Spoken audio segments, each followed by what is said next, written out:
So the next exciting step in the journey that is renovating this Harley is paint.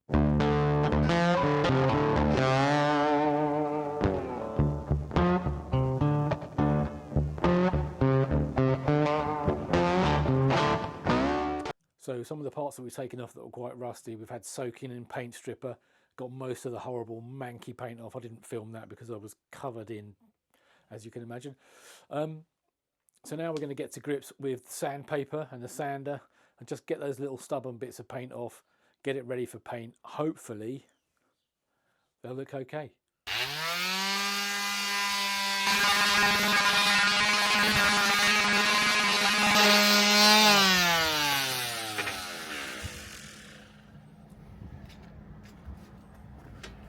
Everything, every step of the way.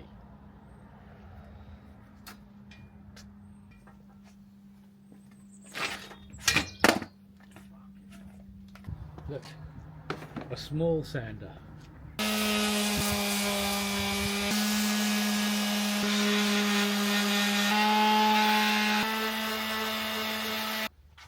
It's pretty good. It's a bit bubbly. It's really had a good go at the metal, this rust. Hopefully a bit of high etch primer will get in there.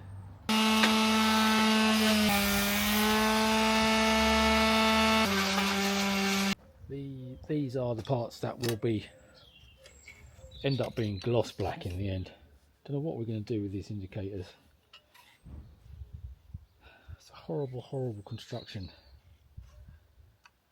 where you have to cut the wires to get the indicators off. Don't really want to do that if I don't have to.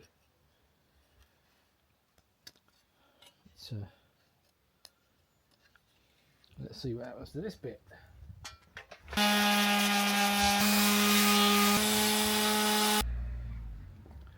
This is 80 grit, strong stuff.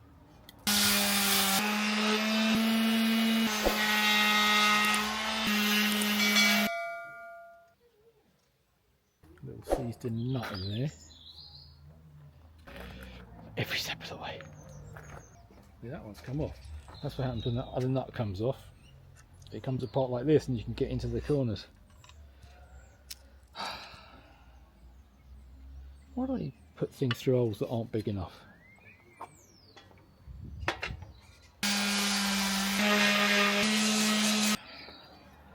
So this is how much water got in. See, the paint literally just, I don't know what you call it, delaminated from the metal. There's been so much water in there.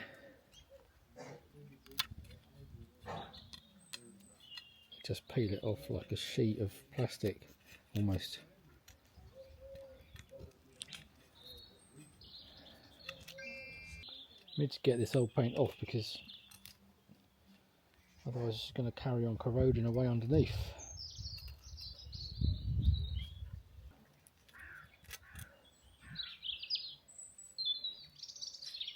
Never seen anything like it. Should be put in prison for leaving a motorcycle in a wet garage for 10 years. It's just going to be a painstaking sit in front of the TV and pick that all off with a scraper job, isn't it? I can see that being my afternoon. Right. Don't know why I keep bending down when I could just pick that up.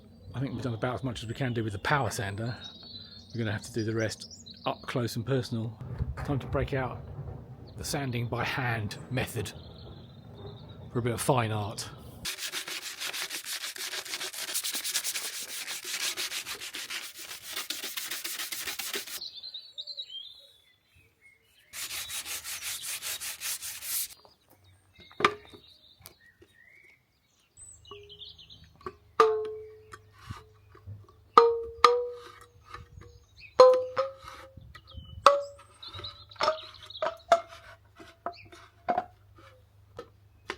Very musical.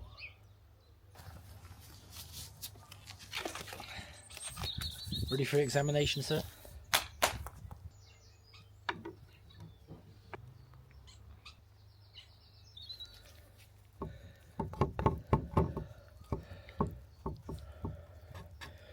Mix it up. Now that's a golf ball size of paste to a pea size of hardener. And you're just going to mix it right in and make sure it's good. Just spread it and just fill all those little pot marks as best we can. Now it's easy to make a mess with this stuff, I tell you. You just spread it like butter.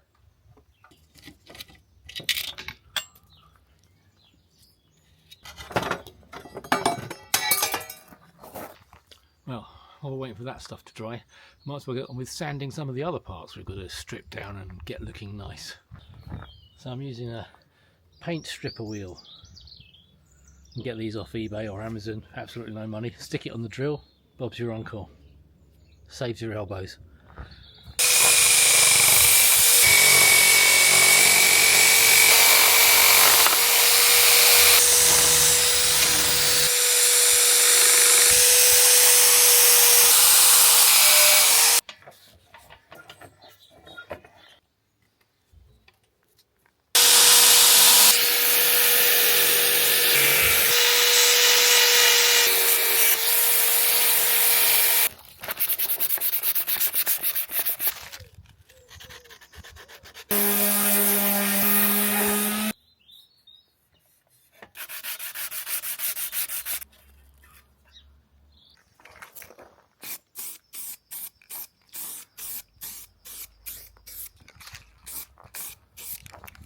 It's spring, it's England, so it's pouring with rain, so we're going to be working inside the garage. And we're going to carry on with prepping these panels for paint. We've got some sanding to do, we've got some filling to do, and then we're going to have to get all the bikes out of the garage and build a spray booth in here because we're not going to be able to do it outside. So we'll get on with that. We'll do all the prepping and dust creation first, and then we'll build a nice clean booth and we'll see where we get to.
There you go, one custom made spray booth ready for paint.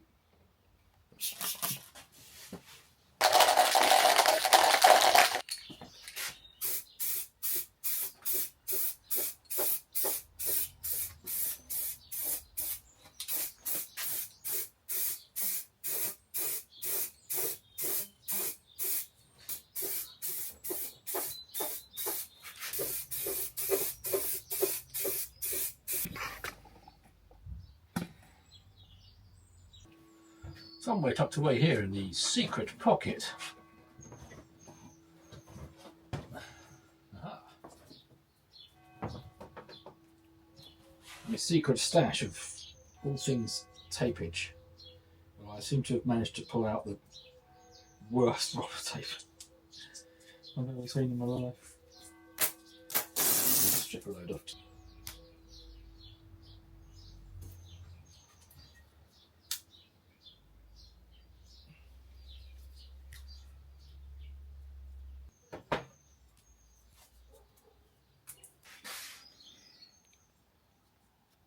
That ought to do it.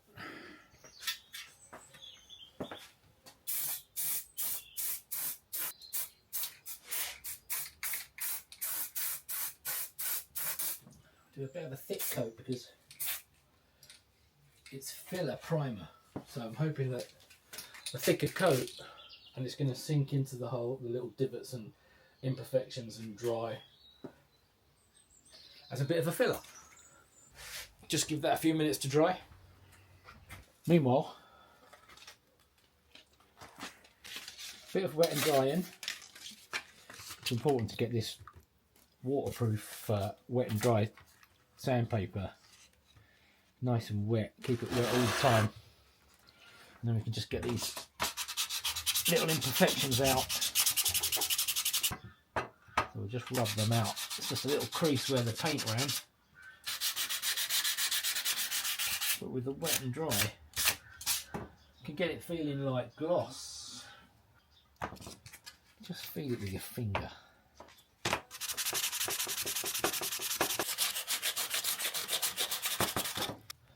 And probably another coat of the grey primer just on this bit. It's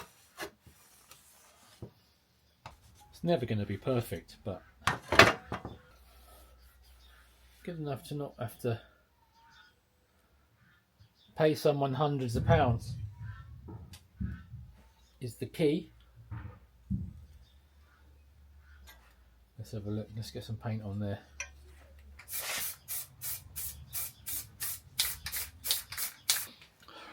My hair. I'm in a bad hair day. So we'll let that dry for a little bit and we'll come back to it and see where we're at. And hopefully by the end of today we can start getting some proper paint on and start to get some of these bits back on the bike.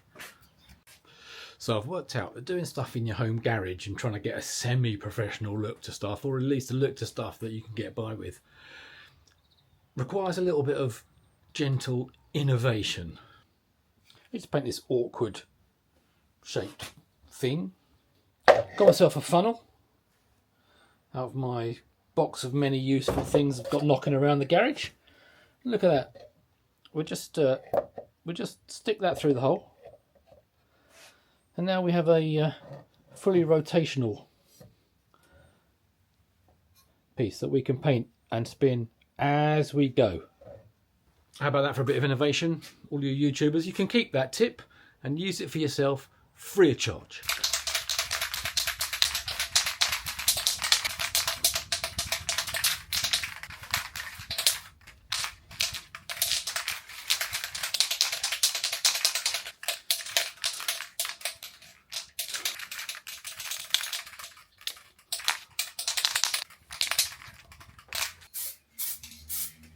Spray a bit of a light tack coat on first. One thing I've learned from my extensive research on the tube and on the Google is just to take your time. Light coats, don't get carried away, don't try and get it all on at once. Just, you know, this is my tip as a now semi-pro motorcycle painter.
Okay, I get it, but you gotta let me down gently, huh?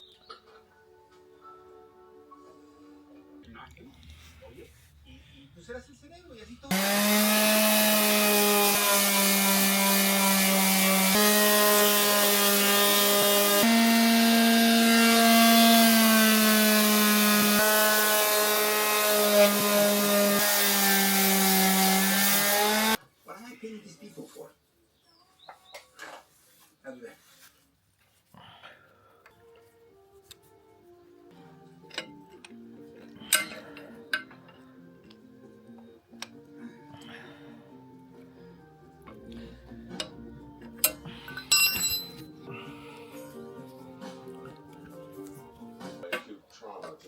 little chat for a moment.